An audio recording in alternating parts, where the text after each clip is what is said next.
In September of 1989, something happened in the city of Voronezh, 200 miles south of Moscow, which caught the attention of the world press. For several weeks, strange lights were seen over the city. Then on September the 27th, it was reported that a spacecraft landed in one of the city's public parks, from which 3 alien giant figures emerged. Nothing remotely like this had happened in Voronezh before. Before coming to America in 1990, Ukrainian journalist Paul Stonehill covered the Voronezh story for the international press.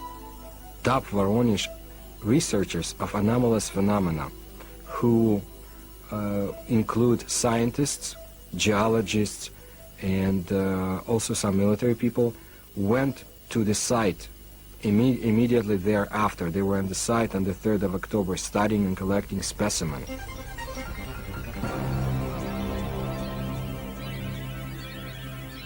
The encounter became a media sensation on national television and in the international press. Не было, ну уже хотя бы потому, что не было до сих пор в Воронеже событий, подобных тем, а... Drawings of the landings by children who were there capture the event vividly.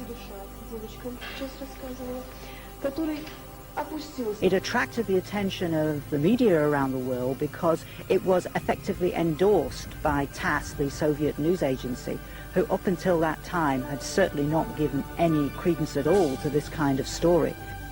They had the chance to talk to many eyewitnesses, adults as well as kids, policemen, school teachers, students, scientists who had witnessed similar or even differently shaped UFOs.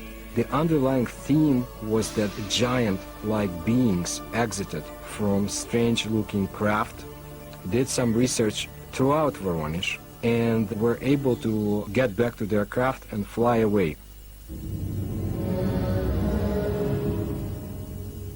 For once we had a genuine large number of people all correlating with one another, describing the appearance of these giants. So it was not a case of you simply believe a witness or you don't. Here you couldn't fail to believe them because there were so many of them talking in concert. I was standing not far from the main road of the South Park, and I saw this flying object at an approximate height 250 meters. It stayed at the same height and did not move horizontally. I was very interested by all that, because it could not be any kind of meteorological balloon. There was a squeaking sound. Perhaps some drilling tool was operating, like it was boring a hole in the ground. The creatures started coming out. They did not look too much like humans. They were much taller than humans. They did have shoulders, but I didn't see the head. He was huge, really huge, bigger than we are. He was a mighty figure.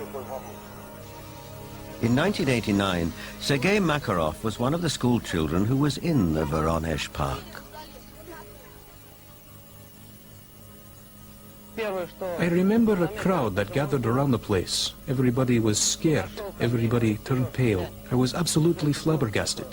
Denis Mozhenko was also one of the boys in the park on that day in September 1989. I saw some traces there, and also a strange man. Outwardly, he looked like any other man, only he was huge. A moment later, he suddenly disappeared. I had no doubt that the UFO and the giants existed, because I saw them. But sometimes when I look back, it seems sort of like a fairy tale.